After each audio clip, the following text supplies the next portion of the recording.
Surat civil ડિફેન્સમાં વોલન્ટિયરની ભરતી કરવાનો નિર્ણય સુરતમાં પૂર કે અન્ય કોઈ આકસ્મિક ઘટના બને તો મદદરૂપ થશે। હાલ સુરત સિવિલ ડિફેન્સમાં ફક્ત 300 વોલન્ટિયર છે।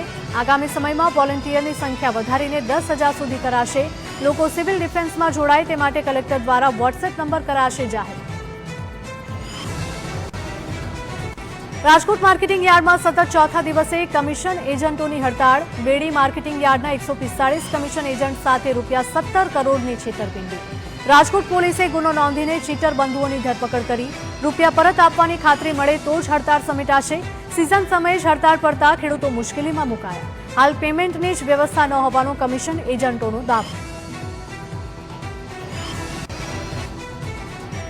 રાજકોટના આંતર જિલ્લામાંથી બાઇક ચોરીના રેકેટનો પર્દાફાશ। વિંછિયા પોલીસે બાઇક ચોરી કરતા 2 આરોપીની ધરપકડ કરી।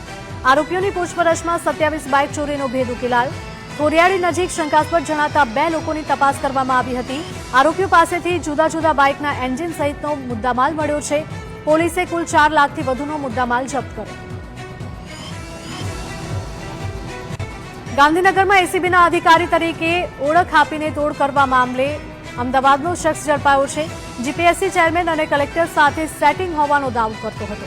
25,000નો તોડ કરવા આવેલા અમદાવાદના નિવૃત્ત એએસઆઈના પુત્ર શોએબને પોલીસે ઝડપ્યો।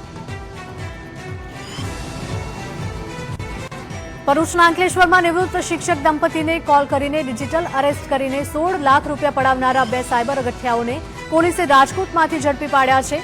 નિવૃત્ત શિક્ષક દંપતીને કોલ કરીને કહેવામાં આવ્યું હતું કે તમારા નામે મોબાઈલ નંબર રજીસ્ટર થયેલો છે અને એ મોબાઈલથી ક્રાઇમને અંજામ આપવામાં આવ્યો છે।